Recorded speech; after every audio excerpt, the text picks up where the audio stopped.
বারুইপুর মহকুমা হাসপাতালের যে শিশু আউটডোর বা শিশুদের বহির্বিভাগ আছে, সেই বিভাগে নেই কোনো ফ্যান। এই প্রখর গরমে যে অসুস্থ শিশুরা আসছে তাদের নিয়েই কিন্তু অসুবিধায় পড়তে হচ্ছে সেই শিশুর পরিবারের লোকজনকে। ইতিমধ্যেই কিন্তু যে অসুস্থ শিশুগুলো আসছে তারা কিন্তু এখানে এসেই কিন্তু আরও অসুস্থ হয়ে পড়ছে, এমনটাই অভিযোগ। মানে পাখা নেই, কতক্ষণ দাঁড়িয়ে আছেন লাইনে? এই যে এই যে এই যে এই যে দাঁড়িয়ে আছেন, অনেকক্ষণ দাঁড়িয়ে আছেন, গরমে কষ্ট হচ্ছে তো? হ্যাঁ, গরমে তো একটু কষ্ট হচ্ছে। কেন, মানে পাখা নেই বলে? পাখা নেই। মানে এর জন্য কি আরো অসুস্থ মনে হচ্ছে?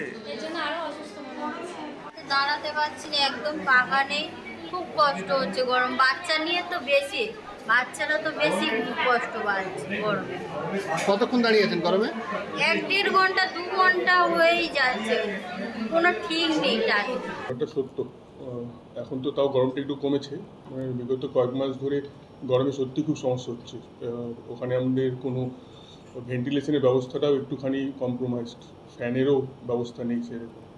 তো এটা আমরা আমাদের যারা ওই বাড়ির রক্ষণাবেক্ষণের দায়িত্বে রয়েছেন, WBMSCL, সিভিল এবং ইলেকট্রিক্যাল, তো আমরা ইলেকট্রিক্যাল ডিপার্টমেন্টকে এটা চিঠি করেই জানিয়েছিলাম যে রোগী পরিজনের খুব অসুবিধা হচ্ছে, ওখানে কিছু ব্যবস্থা করা হোক।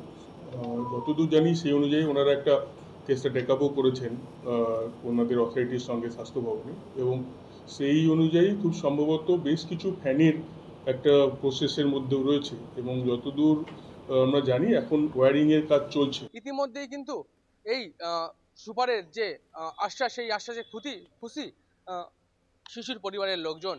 আমার শহর বারুইপুর থেকে ক্যামেরায় জাহিদ মিস্ত্রির সঙ্গে প্রিয় মুখার্জির রিপোর্ট, কলকাতা টিভি।